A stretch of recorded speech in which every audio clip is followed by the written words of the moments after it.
وہ ایک مجھے واقعہ یاد آتا ہے، ایک وہ آرٹسٹ تھا خلیل الرحمان، مولانا خادم حسین رضوی صاحب کے عرس کے موقع پر اس نے بڑا ایک طنز کر دیا علماء کے اوپر. علماء کی بہت بڑی جماعت تھی، ہزاروں لاکھوں میں تھے، تو کہنے لگا جی علماء کو چاہیے کہ ایجادات کریں.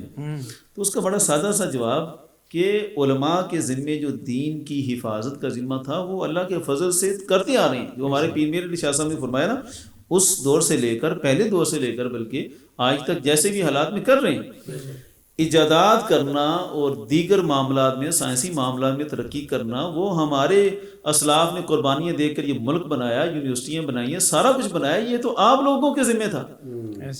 مدارس میں آنے والے تو 1% بھی سے بھی کم ہوں گے طلباء، باقی سارے جو طلباء ہیں کا فنڈ مختص ہے، اربوں روپے کا فنڈز ہے، اور اتنا کچھ ہے ان کے لیے، ساری صورتیں ہیں، کیا کیا بتائیں. ہم بھی یونیورسٹی میں بھی پڑھے ہیں، تو سب کچھ ان کے سپرد ہے.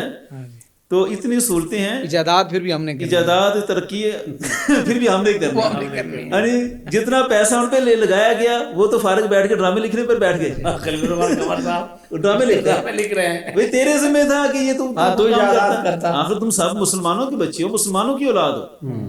یہ یونیورسٹی میں جانے والے انہی کی اولاد ہیں کہ جنہوں نے اس ملک کو بنانے کے لیے، اسلام کا وطن بنانے کے لیے اتنی قربانیاں دی. ہر ایک کے ذمہ اپنا اپنا شعبہ ہوتا ہے، اپنے اپنے شعبے میں ہر بندہ اپنا کام کر رہا ہوتا ہے. قصب کمال کن عزیز جہاں شبی، ایک معروف جو ہے وہ اصول. اس بات سے جو مجھے سمجھ میں آ رہا ہے، دیکھیں نا، ہمارا قصور تب ہوتا جب رمضان شریف میں تراویح پڑھانے کے لیے حافظ نہ ملتے، جمعہ پڑھانے کے لیے خطیب نہ ملتے، یا دینی رہنمائی کے لیے مسائل بتانے کے لیے کوئی مفتی صاحب نہ ملتے. اچھا، اس کو اگر ہم کھولیں نا، اگر یہ اس کو کھولا بھی جا سکتا ہے کہ ایک یونیورسٹی میں کئی شعبہ جاتا ہے. آپ دیکھیں وہاں پر سائیکالوجی کا علیحدہ شعبہ ہے، وہاں پر فزکس کا علیحدہ شعبہ ہے، کیمسٹری کا علیحدہ شعبہ ہے. اچھا، وہاں یہ اعتراض نہیں کرتے کہ فزکس پڑھنے والے بھائی تم کیمسٹری والا کام کیوں نہیں کر رہے ہیں؟ کیمسٹری والوں کو یہ نہیں کہتے تو فزکس والا کام کیوں نہیں کر رہے ہیں؟ جمع اسلامیات کا بھی ہوتا ہے. اسلامیات. اچھا، وہاں جو اسلامیات پڑھنے والے ہیں ان کو کبھی نے کہا کہ تم جناب آج فزکس کی کلاس میں کیوں نہیں آئے، تم نے وہاں پہ جا کے جو ہے وہ تجربات کرنے تھے. یعنی وہاں یہ اعتراض نہیں ہوتا.